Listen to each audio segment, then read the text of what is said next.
역사학자 윌리엄 맥닐은 전염병으로 인한 인류사의 구조와 패턴을 분석한 책 전염병의 세계사를 통해 전염병이 어떻게 역사를 결정해 왔는지를 보여줍니다.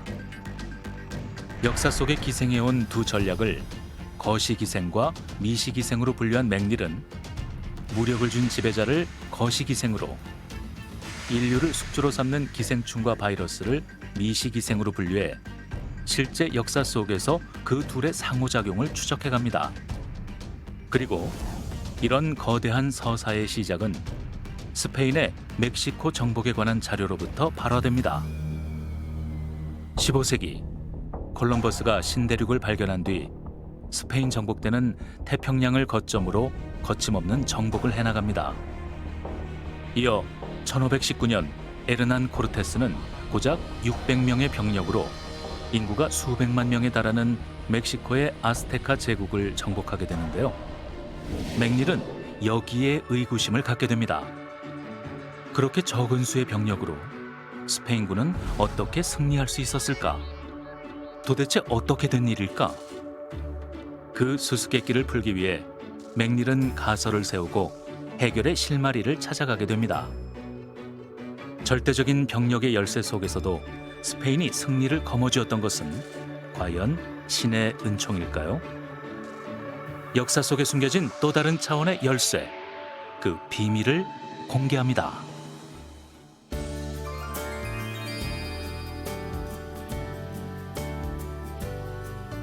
어서 오세요. B급 고전입니다. 저는 남정미입니다.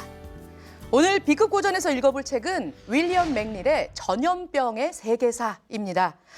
이 책은 역사학자가 쓴 전염병 이야기라는 점에서 굉장히 흥미로운 책인데요. 기존의 인류사 책들이요, 선생님. 인간의 착취적 상황에 맞춰서 이렇게 조명을 한 책들이라면 이 책은 전염병을 거기에 콜라보했습니다. 흥망성쇠의 망에 굉장히 전염병이 큰 기여를 했다. 이렇게 나온 점에서 굉장히 흥미로웠는데요. 또 다른 한편으로는 아니 이게 뭔데 요거 그렇게 크게 해석한 거 아니야? 너무 자의적 해석을 한 거 아닌가 하는 생각이 들었습니다. 읽으시면서 두 분은 어떠셨는지 얘기를 좀 듣고 싶은데요. 저부터 할까요? 네네. 저 재밌게 읽었습니다. 정말로요? 예, 새로운 얘기도 많이 있고 예. 남들 역사학자들이 하지 않는 포인트를 잡아서 대상을 잡고 해서 했고 특히 요즘 같은 코로나 시절이래 새로운 이해를 가질 수 있는 이제 그 점은 동의하는데 네. 좀 자의적인 해석이 좀 강하다. 전염병으로 세계사를 다 설명할 수 있는 것은 아니고 세계사 안에서 전염병이 일어나는 케이스들 중에 일부 밝혀진 얘기, 그중에 좀 가끔 재밌는 얘기들이 껴있는 정도이지 이것 가지고 세계사가 마치 전염병에 의해서 좌우되고 운명이 바뀌고 하는 듯한 해석은 좀 과도하지 않나. 우리 진천 선생님 어떻게 읽으셨는지요? 예, 저도 아주 재밌게 읽었습니다. 이 책이 초판이 1976년에 나왔으니까 벌써 이제 그러면 한 50년 된 책이죠. 네. 그러니까 1976년의 시점에서 보면은 전염병이라는 어떤 그 매개를 가지고 또는 전염병이라는 그 틀을 가지고 그 인류의 역사, 이 문명의 역사를 좀 새롭게 해석해 보겠다. 그 발상이 아마 굉장히 신선했을 것 같아요.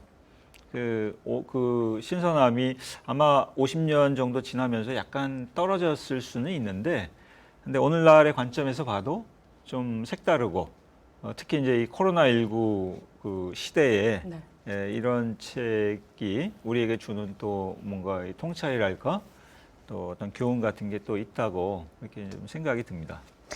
맥닐은요, 여기 이 책에서 미시기생과 거시기생이라는 얘기를 합니다. 사실 저는 기생 얘기 많이는 들어봤지만 이렇게 미시기생과 거시기생 이렇게 나눠서 얘기하는 거는 또 처음 봤거든요. 그러면 좀 정리를 좀 할게요. 인류를 숙주로 삼는 바이러스를 미시기생이라고 정의를 했고요. 세금이나 노역을 시키는 무력을 준 지배자를 거시기생이라고 정의를 내렸습니다. 그 상호적인 작용에 의해서 역사가 만들어졌다고 강조하고 있는데요. 맥닐의 검증 사례를 좀 봤을 때 두 분은 어느 부분에서 이런 거, 이거 좀 신선한데 하고 느끼셨는지요? 뭐 여러 대목에서 이제 그런 거를 느꼈는데, 특히 이제 개인적으로 재밌게 느낀 점은 아메리카 사례가 좀 재밌었어요. 네. 그러니까 사실은 자료가 남아 있지 않으니까 그걸 100% 확실하게 얘기할 수는 없어요. 근데 맥닐의 이제 추론은 이런 거죠. 그 당시 이제 아메리카 대륙이라고 하는 것은 그 당시에 이제 세계의 어떤 문명, 그러니까 이제 유럽, 또 메소포타미아, 또 북아프리카, 그다음에 이제 아시아, 중국을 중심으로 한 아시아, 이 문명들끼리 서로 이제 소통하고 교류하면서 사실은 각 문명이 갖고 있는 전염병들이 말하자면 서로에게 이게 다 퍼져 있던 그 시기입니다. 근데 거기에서 아메리카 대륙은 이제 고립돼 있었죠. 그거는 그 얘기는 이제 이 미시기생의 측면에서 보면 뭐냐면은 이 아메리카 대륙에 살던 사람들은 구대륙에 있던 이 세균에 완전히 무방비, 그러니까 이제 면역력이 전혀 없는 거죠. 근데 스페인 군대가 바로 이 천연두를 비롯한 각종 이제 세균을 가지고 그 사람들은 이제 면역력이 있으니까 네. 그 사람들은 이제 멀쩡한데 그걸 가지고 들어갔더니 바로 이제 그 천연두를 비롯한 이제 세균에 감염이 돼서 그 전멸이 된 거죠. 그러니까 이제 싸우기도 전에 사실 이제 전멸이 돼서 그것이 바로 이제 이 스페인 군대가 아스텍 제국을 점령하게 된 아주 결정적인 그 요인이 됐다. 이 얘기가 참 그 흥미로웠습니다. 네. 안재홍 선생님 어떻게 생각하세요? 어느 부분이 지금 좀 봤을 때 이 부분 그래도 좀 재밌어요 하시는 부분 있으면? 질병 역사 관련해서는 그 인도 카스트 제도와 그 전염병 관계, 예. 그러니까 미시기생과의 관계는 흥미로웠어요. 그러니까 인도 사람들이 그 네 계급으로 나누고 제일 아래 계급을 예. 원터처블? 불가촉 천민이라고 해서 접촉을 나누는데 불가촉이라는 의미 속에 그 전염이라고 하는 그것들이 자연스럽게 가져가면서 나름 그 체계 안에서 우리가 보기에는 인권의 현대 입장에서 보면 굉장히 이해 안 되는 그리고 도무지 납득이 안 되는 내용이 많은데 또 그 안에서는 나름 질병의 측면에서는 전염병의 측면에서는 나름 어떤 균형을 잡고 공생해가는 그러니까 전염병들이 서로 안 만나고 서로 섞이지 않으려고 하고 했던 그런 부분을 이렇게 설명한 부분은 흥미롭게 봐요. 다만 제가 이제 맥닐 책을 읽으면서 했던 포인트 중에 좀 문제 지적을 하고 싶은 대목은 역사 해석을 너무 좀 디카토미, 그러니까 이분법 좀 나눠 설명을 해요. 미시기생까지는 얘기가 되는데, 그러니까 인간 사회를 구성하는 이 계급 구조라든가 세금이라든가 우리가 소위 이 양보 혹은 계약을 통해서 합의하고 내는 부분들이 모조리 그게 무슨 거시기생 체제로 설명하고 그걸 뜯어가는 체제로 설명한다고 하면 물론 어느 부분은 뭐 설명하기 좋고 참 클리어해 보이기도 하지만 설명 안 된 부분이 너무 많고 지금 우리 구성이 갑자기 동떨어져 있는 것도 아니고 그것들이 거의 기생 체계냐, 그러니까 파라시스토스 체계냐, 그건 분명히 아니에요. 그 부분을 가지고 역사를 쭉 설명하는 방식은 좀 이 견강부회한 성격이 좀 굉장히 강하다. 저도 좀 그 점에서는 동의하는 측면이 있습니다. 말씀하신 것처럼 이 근대 이후에 조금 더 이제 그 민주주의적인 그 이념이 생겨나고 하면서 계약론에 입각한 공화주의 국가가 이제 등장하고 하면서 과거와 같은 그런 이중 기생이 이제 오늘날에도 지속이 되냐 하는 것은 조금 이제 아마 그 의문의 여지가 좀 있을 겁니다. 책에도 초반부에 보면 그런 얘기가 나옵니다. 모든 생물은 다른 생물체를 먹고 산다 이런 얘기가 나오는데요. 그렇다면 이 의견은 어떤지 듣고 싶습니다. 이 전염병이 준 어떻게 보면 전염병으로 좀 득을 본 팀들도 있거든요. 예, 여기는 종교에 대한 얘기를 하고 있는데요. 종교사의 측면에서 봤을 때 패스트를 바라보는 내용이 좀 재밌습니다. 그리스도교에서는요, 패스트 환자를 그 종교에 입각한 심정으로 굉장히 정성껏 이렇게 막 병수발을 들고 간호를 하거든요. 사랑해야 되니까요. 그래서 여기서 사람들이 아플 때 원래 이렇게 잘해주면 눈이 막 뜨이잖아요. 어머 너무 친절하세요. 알았어요. 다닐게요. 이렇게 해서 그리스도가 굉장히 부응을 하게 됩니다. 어떻게 보면 이 전염병이 종교단체를 조금 튼튼하게 만드는 어떤 받침이 되지 않았나 하는 생각도 듭니다. 이걸 어떻게 봐야 될까요? 아니 사랑했기 때문에 그 전염병에 아픈 사람을 같이 마스크도 안 쓰고 치료해주고 해줘서 그것 때문에 이 종교는 좋은 종교야, 열린 종교에서 기독교가 확산됐다. 그거 참 나이브한 설명이에요. 그거 심플한 거고. 일단 사람이 정상적이라면 병이 들어있고 감염병이 돼 있으면 어이구, 일단 거리부터 취하는 게 저기고 그거는 보건수칙에도 안 맞는 얘기예요. 보건수칙. 정반대 얘기를 할게요. 이제 기원전 431년에 아테네에도 똑같은 역병이 들어왔어요. 그 전염병이 들어와서 실은 가장 크게 역할을 했던 것 중에 하나는 이제 사람들이 힘드니까 처음에는 이제 이 전염병이 들면 제일 먼저 죽는 게 누구냐면 이 의사예요.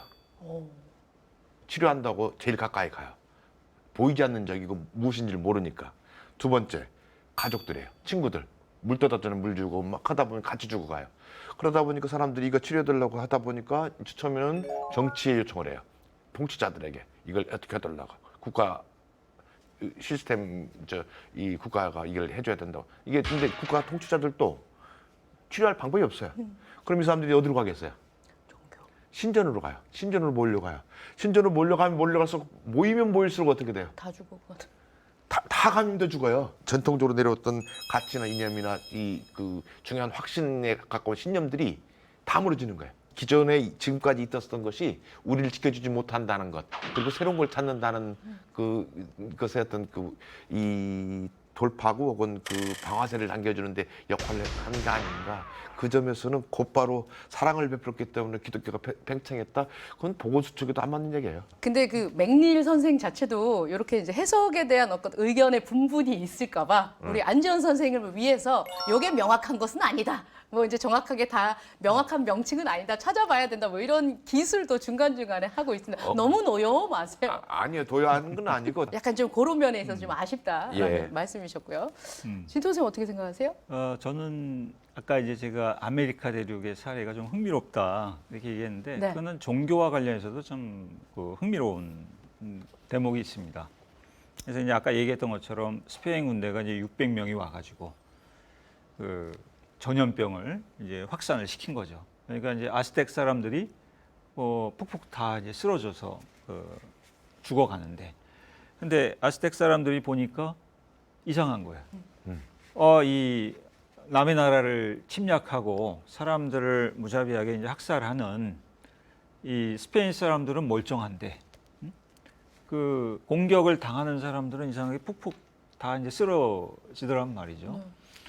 그러니까 그 아스텍 사람들이 볼 때 이거는 스페인 사람들이 섬기는 신이 그만큼 강력하다. 이 뭔가 모를 그 힘을 가지고 이 스페인 사람들이 섬기는 신이 이 스페인 사람들을 보호하고 대신에 이제 우리를 이렇게 몰살시키고 있지 않은가. 이제 이런 생각을 이제 갖게 된 거죠. 그 멕시코 사람도 이렇게 생각해. 우리 신이 아닌 게며 이러면서 그렇죠. 저쪽이 좀 더 세. 그렇죠. 아하. 바로 이제 그거. 그래서 오늘날 보면 이 중남미 대륙 사람들이 하나같이 다 가톨릭 그 신자들이잖아요.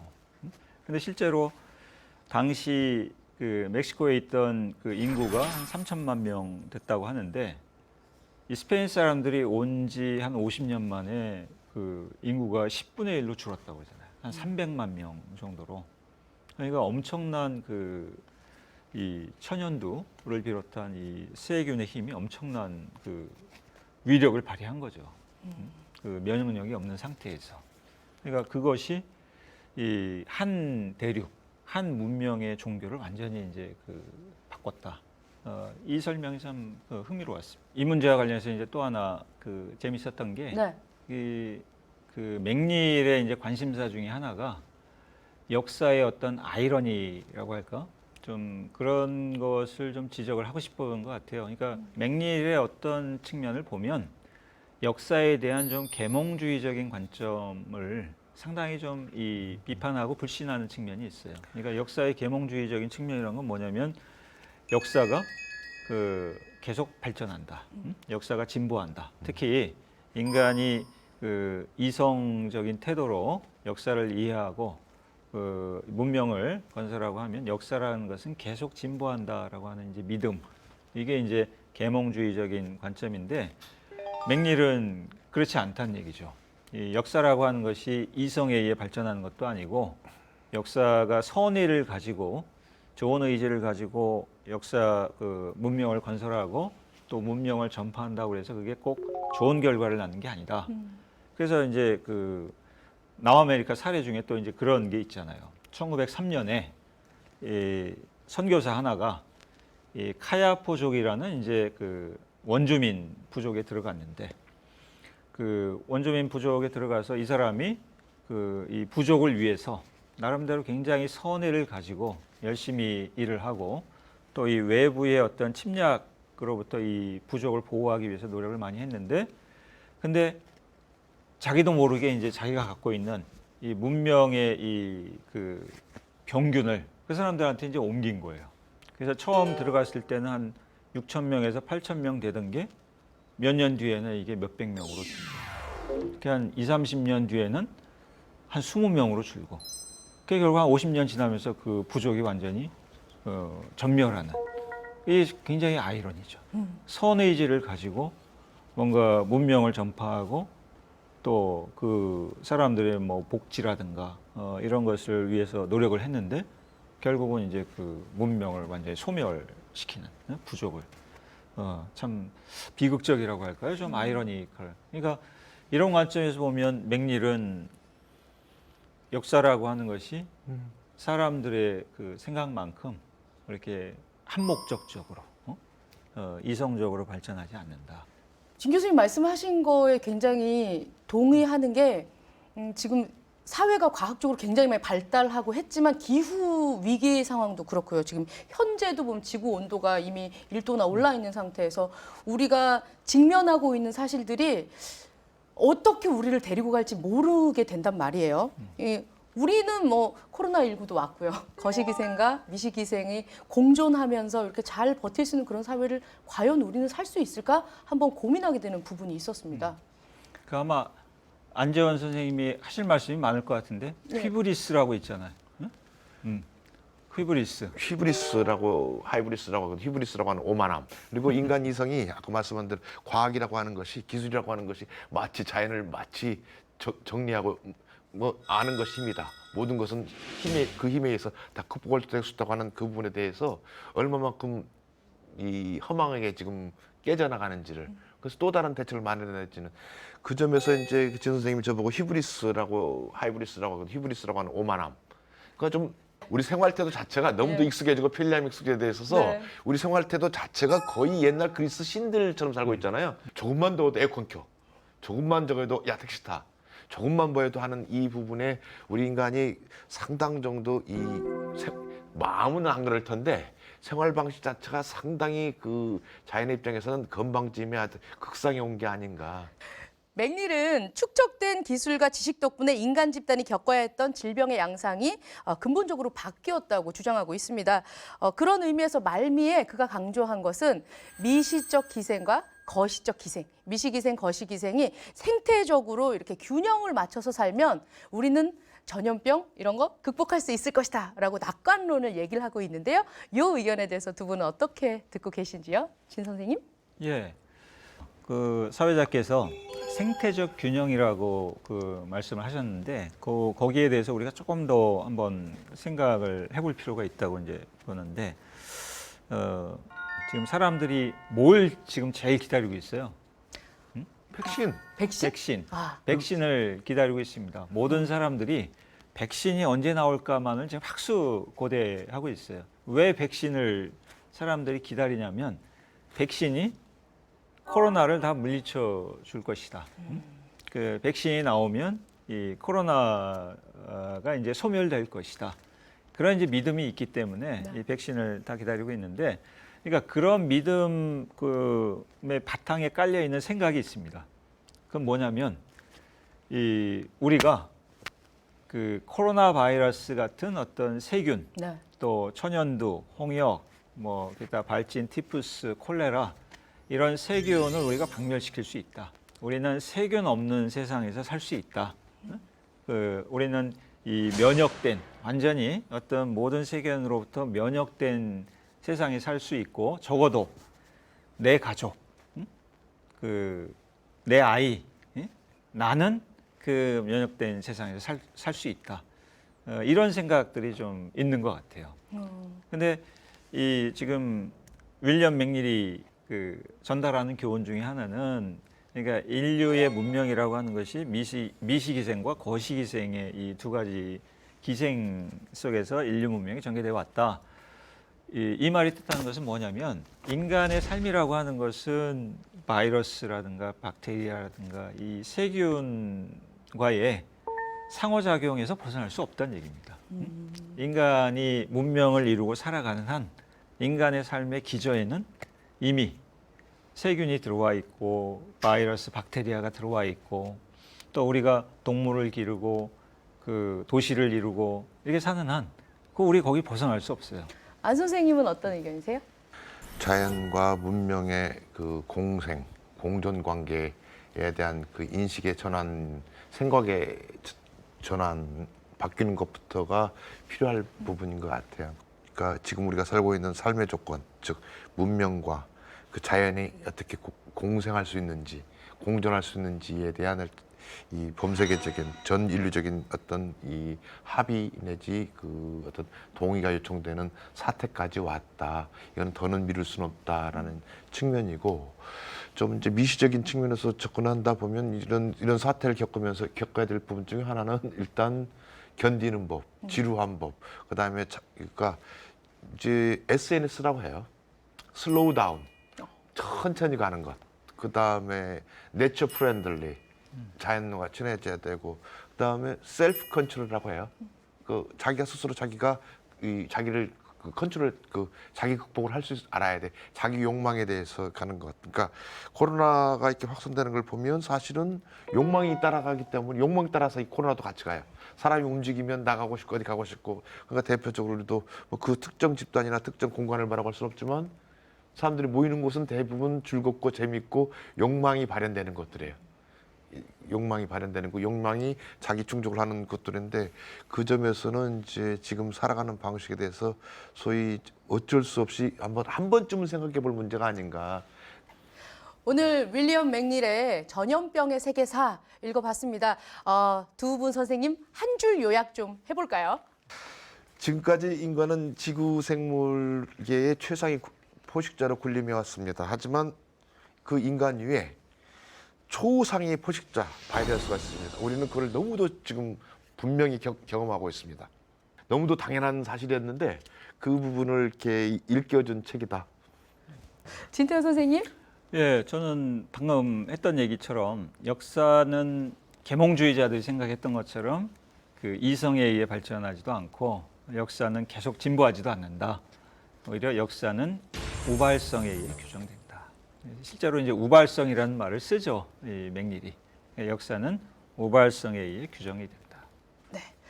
오늘 B급 고전에서 읽어본 윌리엄 맥닐의 전염병의 세계사, 지금 코로나 어떻게 보면 역사의 한 이벤트 속에 우리가 지금 살고 있는데요. 전염병의 세계사는 어떻게 발달했고 거기서 우린 무엇을 배워야 할지 한번 생각해보는 시간이 되셨으면 좋겠습니다. 지금까지 B급 고전이었습니다.